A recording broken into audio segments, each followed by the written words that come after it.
Hey guys, THUNDERSTUD here, and today I'm just going to talk about the deck I use to get dual level max. Now I am tumbling in ranks, so I can do something called Meme May, where I'm going to make a lot of meme decks in May. Should be a very low rank, hopefully silver, and that way it will go a little better. So that means this KC Cup I actually had to dual level max. I usually do, but this time it was for real, because when you get COG you'll usually just get a free pass into the second stage, but here we gotta do it for real. So I chose Harpies because I knew I probably wasn't gonna use Harpies in the second stage, so I really wanted to give them their time to shine in this meta, and they did just fine in this first stage. The only thing I don't like about Harpies, they're a very fast, very controlling deck. They have OTKs in their pocket. They hate on back row with Harpies Hunting Ground. They really have everything you can ask for. The only thing is, even in this first stage, Blue Eyes is so prevalent, it's insane, guys. Everything is Blue Eyes.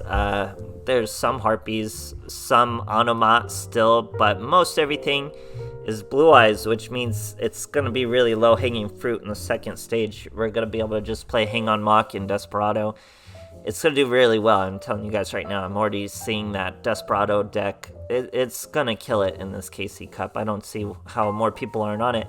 It's even interesting in the mirror match, so should be fun. Harpies, very fun though. I still liked it going through this first deck. It's just awesome having this archetype be meta relevant. So really, I'm going to play it whenever I get the chance. I just don't think it's going to be the best performing in the second stage KC Cup. Still more than good enough for this. Pretty much entirely Harpies cards, except for something like Forbidden Lance. Just the best form of back row protection, because it's easy to use. You can just use it on your own monster, use it on an enemy monster, just use it anywhere and trigger your /Harpy Lady to return a monster. So it really works better than something like Mystical Space Typhoon or Cosmic Cyclone that require another spell on the field in order to activate. This can just activate, use it just to trigger your /Harpy Lady. Works out really fine. Still using Swallow's Nest. Definitely add more of this if you're light on Forbidden Lance. It works almost the same. It's really just as good. You just have to be a little more conscious of what you have on the field and stuff like that. And once again, Hysteric Party, fantastic. I don't get why people don't use this more. Very good card in Harpies. I'm sure there's very dedicated players out there who are still streamlining these Harpies decks and will actually impress us in the KC Cup. Like I said, just some first stage fun for the Harpies right now. I'm pretty sure Desperado is going to carry us second stage again. What deck did you guys use for the first stage? What are you going to use for the second stage? Let me know if Blue Eyes is the answer to both. But yeah, thanks for watching, guys. Alright, here we are fighting the almighty Yuma. He's still running around. Look at his win streak, guys. Current win streak 8. We're going to break this guy's 8 win streak right now. Going first. So here we have Hysteric Sign. That's going to give us the search of an Elegant Egotist, and it's a good target to be destroyed by our Channeler. So we're going to do exactly that, but we're going to keep going. Let our Channeler go with Perfumer. Destroy our field spell because we have to. Perfumer is going to give us the search though, and we have Feather Stress. So this is really just highlighting the power of Forbidden Lance. We're going to be able to use Forbidden Lance as a means to trigger our Harpy /Lady, or our /Harpy Lady, on our opponent's turn and use it as a form of disruption. So this Forbidden Lance now becomes disruption. We get 2 more monsters, pretty much just a follow-up, and we have our field. We have an instance of disruption ready, and we're ready to face the very OP Aroma players. So he's doing his thing, using his skill, getting his hand just right. Going with the Gaga head, but the duel will not get that long, my friend. Going Offerings of the Doomed, tries to use it on my /Harpy Lady. We'll gladly use our Forbidden Lance to protect us. He's now not going to be able to draw. He's using Gaga's sister. Gaga Bolt is not going to help you because that's the target, guys. He was right to special summon Gaga Coat before he uses Bolt, because he doesn't want me to return Sister, but Sister is the one I'm going to return. She's the one he really needs. Now, he doesn't even use Bolt. He uses Offerings to the Doom again, which means I'm going to chain it off that. Return Sister. He had to aim for Harpy Lady 1 because he can't affect me with spells.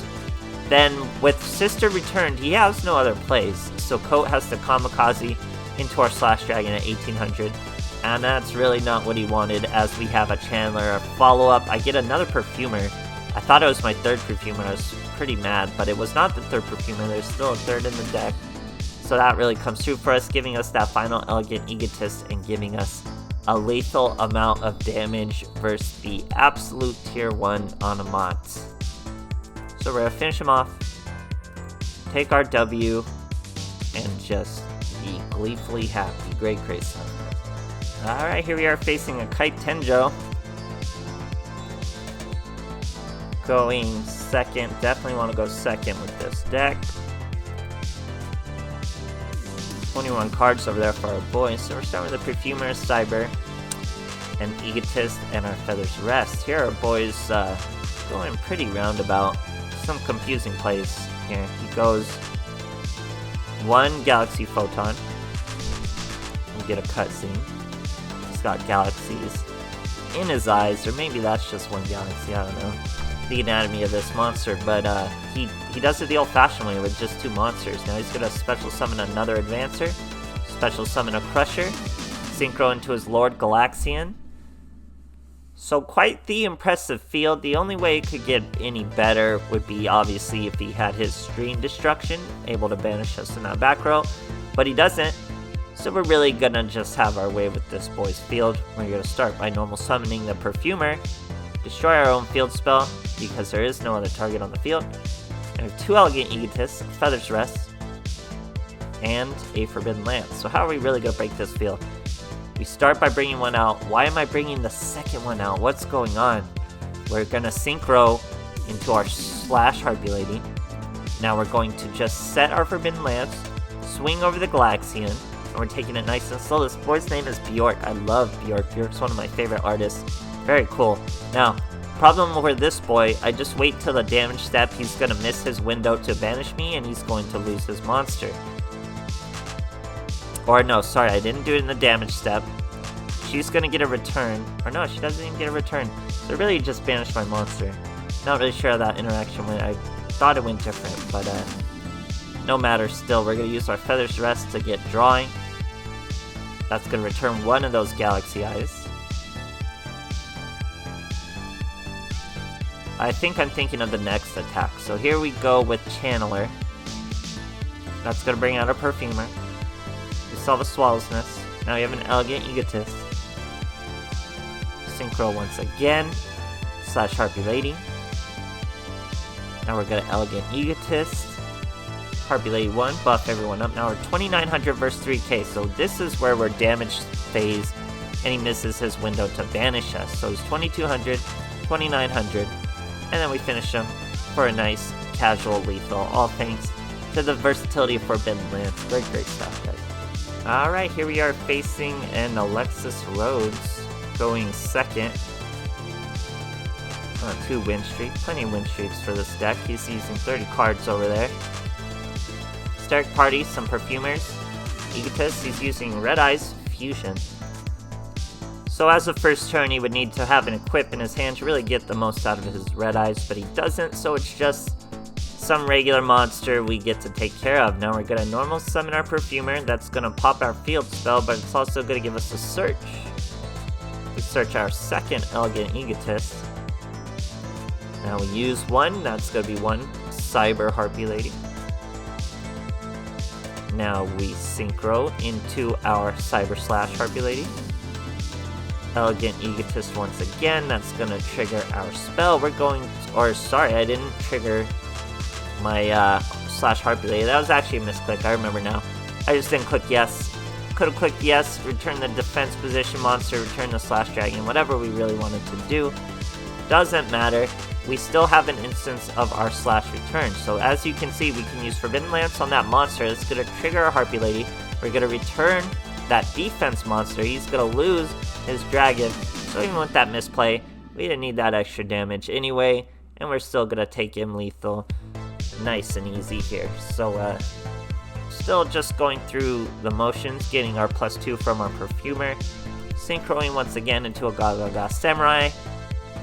Elegant Egotist once again. This way we have 2 instances of lethal with Gaga Samurai on his own and these 2 combined. But we didn't need it. Gaga could have handled it all on his own. Great stuff, guys. Alright, here we are facing a Mai. Definitely gonna run into the mirror match when you get a chance. We're going second though, which is also very good for the mirror match. He's actually using Aroma strategy, so it might not be a mirror match, but you will run into some mirror matches.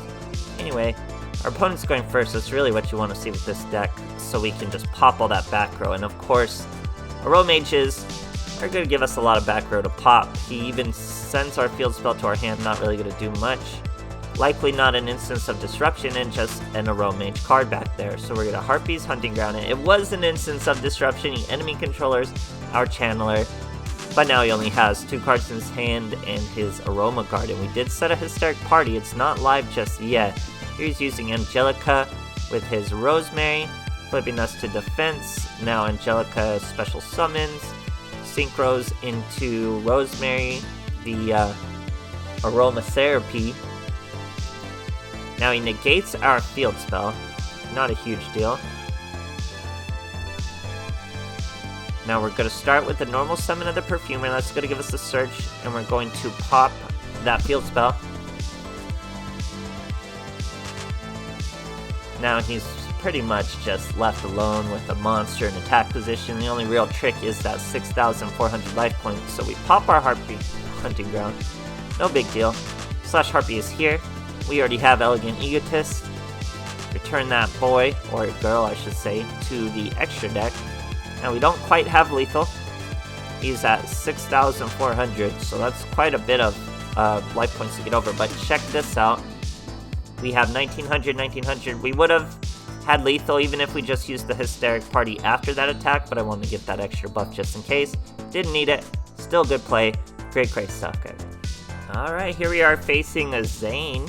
Surprising to still see Cyber Dragons running around. They got those OTKs, so they can stay relevant when they wanna. We're using Harpies Hunting Ground. We're going first though.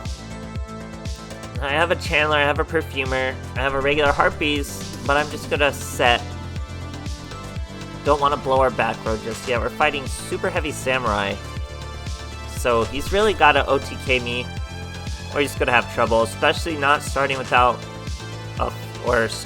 a flutist and stuff like that.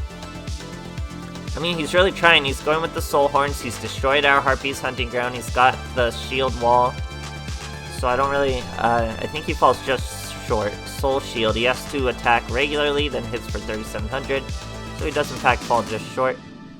And we have plenty of combos to come back. With no instance of disruption or target protection, this guy is really just a lamb to the slaughter. Really hard to mess this up. We use our Channeler, throw away a Perfumer, summon a Perfumer. Now we synchro into our slash Harpy Lady.